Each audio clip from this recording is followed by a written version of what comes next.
I remain my humble self, Itodo Daniel Enejo, on our show Vision for a New Africa. And today Mhm. we are with one of our great icon, and I call him an icon in the field because as far as Pan-Africanism is concerned, I have never, for once, I've met a lot of Pan-Africanists. And one thing that is common with most of the Pan-Africanists I've come across is that the knowledge of history is really one of the most inspiring source of what give them the concept, the belief, and the ideology of Pan-Africanism. And it is the knowledge of history that gives them that strive and that fight for them to be part of the community that is fighting for the mental and economic emancipation of our people. So with me today, I am with Professor Emmanuel Kulu Jr., a very great historian, but I think when we hear from the horse's mouth, it will be best for our audience to be carried along. Greetings, brother Matt. Thank you very much for having me. Thank I am you. grateful to be here with you. Yeah. Thank you, Prof. Now, for the sake of our audience, who would like to know who you are, Prof. Yes. My name is Emmanuel Kulu, son of Emmanuel Kulu Sr., played for the Indomitable Lions from Cameroon. I am an African historian. I'm a best-selling author. I'm also a TEDx speaker, and I'm also the founder of ARIA, which is Ancient African Antiquities Research Institute of America. On the American side, we are continuing to spread the diaspora and change the narrative of ancient Africa. Many parts of Africa and African history have been hidden from our people on the continent and abroad. And it is time to the global African awakening to wake up our people on a global scale that we know who we are, because the more we know, the further we can go. Now, on a layman term, what is African history? And why is this African history very, very important and significant that we must know and our children and unborn children should know from your own point of view? Yes, African history is the origin of all humanity. Hmm. There is science that says the first human beings came out of Africa. There is the Bible, there is the Quran that says the first mega civilization came out of Africa and ancient Egypt. All of these things lead us back to one source, my brother, and that is Africa. So in order for human beings to know who they are, Marcus Garvey says a people without knowledge of their past history, origin, or culture is like a tree with no root. And if you think about a tree with no root, my brother, you think, when a windstorm comes, you think of what's going to happen to this tree. Do you want to be a tree that's mulched into the ground, or do you want to be a tree that's deeply rooted? So if you want to be a tree that's deeply rooted, we must know the origins of who we are, not just for Africans, but for every human being that exists came out of Africa. So in order to know who we are, we must know where we come from. This is why history is so important. I always tell my students, I say, allow me to take your mind and place it into a slingshot. And the further back I pull my sling, the further I can project you into the future. So a good historian, my brother, is not a prophet, so to speak. But many believe we are, because there's nothing new under the sun. So the more you know about your past, the better you can project how the future will be. You have made us to understand that the significance of history to we and to humanity as a whole, it's just like the significance of a root to a tree. It is a very wonderful fact you have established. And I believe even the average person, when the average person imagine a root standing, not having a tree standing, not having a root, definitely the consequences is very, very high, because truly a tree without a root is just standing and can never stand the test of time. So, yes, you have made us to understand that point that truly, truly, history is fundamental. History is our soul, and history is also part of our spirituality and humanity. Now, the second aspect you have also be able to expand our mind in is from the perspective of the science point of view. I think I have a background in science. I have a degree in industrial and telecom physics. And in physics, what you just explained, in physics, we can put it, we can look at it from the perspective of what we call projectile of emotion. And there was something you said that imagine one giving you their mind, whereby you now put it on an elastic material like a catapult, and there was a point you made that the further you draw it to the back before you release, then the further the object or the mind can be projected into the future. So invariably, if there is no history, then there is no future. Yes, it's the Sankofa mentality. The Sankofa says to look back and fetch it. It's the bird that's looking back to grab his egg or to grab his great history, to learn from the past successes, to learn from our past failures in order to move forward into our better future. You see, there's a saying here that my mother used to say, and the saying is that if you don't know where you come from, you won't know where you're going. And if you don't know where you're going, anybody can lead you there. You see, this is how miseducation has spread throughout the entire globe, is that many people don't know where they come from. So they have no clue how to return to what we were before colonialism, before the transatlantic slave trade, before all of these things took place in Africa and abroad to African people. We must know about ancient Egypt. We must know about ancient Ghana. We must know about Mansa Musa. There hasn't been a man yet today that can immense Mansa Musa's wealth and surpass his wealth. To this day, this was a black man.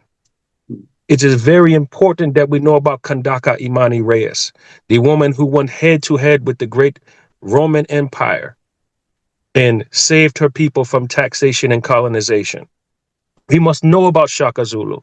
We must know about Nandi Zulu. We must know about Yaa Ashanti.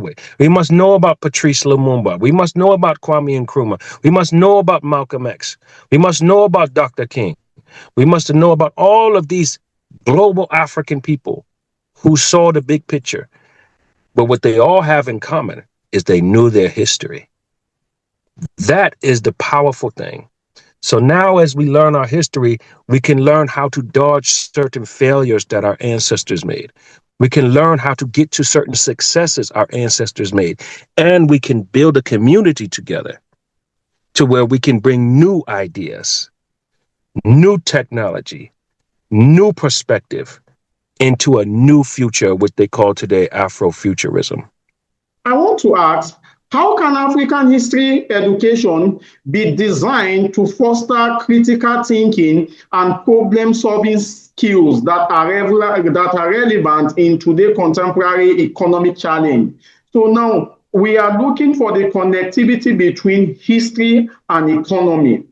So does the knowledge of history as a way of fostering economic prosperity? Yes, it does, because our ancestors were students as well. African people were master builders, scholars. They were travelers. They were people who not only built up their country and their civilization at the time, they also built up other nations. So having the economic awareness, understanding how economics work today is very, very important. This is why it's so important to travel. There has been many talk over the last few years, specifically in regards to free movement in Africa, how important it is for Africans within the continent to be able to connect with other people, The internet has really broadened that perspective.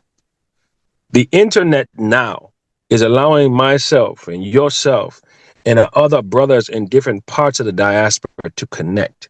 And when we connect, we have to share the knowledge that we learn. We must share it. The knowledge that we know on economics, the knowledge that we know in businesses. We can't just be talking. We must also be working with each other, investing in each other, investing back home. You know, Malcolm X says that the black man will never receive respect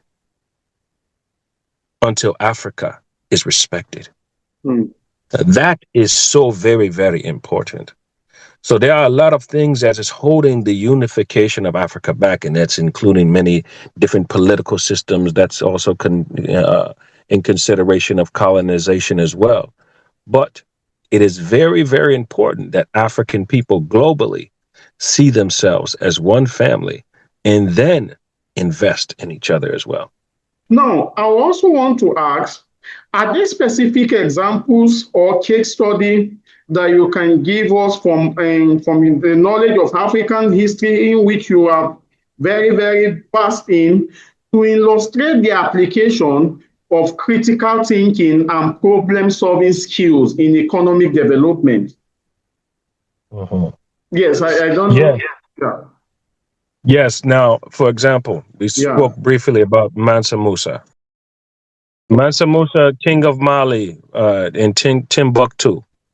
Mansa Musa amassed so much wealth within Timbuktu alone. He built institutions. So education is so much a part of it. And in his education, Mansa Musa made sure to build temples that connected the history of Egypt, that connected the history of other African civilizations such as ancient Kush and Islam at the time. Timbuktu also allowed people to have freedom to choose the religious belief that they chose. So this was also something that was a good thing. Even though the state was considered a Muslim state, he allowed the people to do that. So people being able to have the freedom to believe what they choose to believe is an empowering thing as well. This is also part of it. But what he did that was so powerful that we can learn from today. As he traveled on his voyage to Mecca, he gave away so much gold that he bankrupted the Egyptian economy because he believed that ancient Egypt was the center of knowledge. So when he arrived in Egypt, he just was giving away gold. Now, the problem is, economically, businesses usually pay the people. But the problem that Mansa Musa brought was that now the businesses could not exchange what the common people had, which was gold, at the correct currency, you see? So this is what caused the economy to flip upside down. And it actually ended up lowering the price of gold in Egypt for a long period of time. So learning how Mansa Musa looked at people, he saw that his people, universally needed wealth in order to change things, needed to be economically educated in order to make a difference. So just learning these things about history and also learning that these rich men of today, the Bill Gates, the Joe Bezos, the guy who owns Facebook, all of these guys, they are wealthy guys. But Mansa Musa was wealthy in gold. The United States of America and Great Britain have not used the gold standard since the 1980s. So this is telling us that gold is still the strongest resource that is natural underneath the grounds of Africa. And this is so important that Africans understand that our resources are our wealth, and that will be our economic power if we come to unite as one. Looking at how things are going, do you think History education is being positioned properly well, the way it is ought to be positioned for our children and unborn children to be able to take charge of their future economically and otherwise in the nearest future to come? Is history education positioned where it is supposed to be? It is not there yet, my brother. What are the challenges? Unfortunately, Yeah. the challenges are that people on the continent are being taught a Eurocentric version of history. They're not being taught the true history of their ancestors. Our people back home, our people here and abroad in America, brother, you would not know how many people are surprised when I come to them and speak about ancient Egypt being a black African civilization. Or when people are surprised to see that Africa had government, had kingdom set up before Europeans came. These has the education system of today, the Common Core curriculum is what they call it, has failed us on the continent and it has failed us abroad. So historians like myself, educators like yourself, we must gather together and do this work together collectively to reach the diaspora completely. It is not going to be an easy task. It is difficult. We must connect. Sometimes when you're trying to connect with other educators, there are slight differences in what we believe. And Malcolm X once said that when we walk in a room to build, we must put our religious beliefs in our pocket in order to move forward into a better future. And that has been one of the divisive things that has divided people, African people particularly across the globe, is their religious beliefs. These things have really caused us to divide. And also just not having enough people to support what we do. So you must have a system in place. You must have your educators. You must have your connectors. You must have your speakers. You must have your resources. You must have your economic people and your business people who are handling the financials and distributing it correctly. You must have a council. You must have a government system in place for education to thrive the way it should thrive. So we are making way, but we're not yet the where we should be. Thank you for making us to understand that the position where history education is supposed to be is not there yet, and you have given us facts why some of these challenges are on ground. But I think at this point, for the sake of time, and lastly speaking, we have spoken enough, and we are going to see how we are going to project this, and moreover, then also we'll get our own audience view on what they think pertaining all of the analysis you have given. Now, and from your own point of view, Prof, now, what is the necessary thing, or what are we to do to position this? We have discussed it. Now, I will now say, okay, what are we going to do in order for us to ensure that history is being positioned where it is supposed to position, and our children are unborn children, because we have established the fact that without history, we are not going anywhere. If our children and unborn children continue to miss history, then there is no hope and future for their own children and unborn children. So how do we strike the balance? So, and lastly, I just want you to talk about how we can strike the balance, and where we are supposed to place things so that it can move well the way it ought to be. Go. You know, in the 1960s, Yeah. the fear that the colonial powers had was the fear that Dr. King, Malcolm X, Patrice Lumumba, Kwame Nkrumah, the Gaddafis of the world, the Thomas Sankaras of the world, that they would come to know each other. This is the greatest fear that the CIA said is the number one problem that cannot happen is for Africans in Africa and Africans in America to connect with each other. And they have led many campaigns to divide African Americans and African people. We must see ourselves as a global African people. We must be able to come home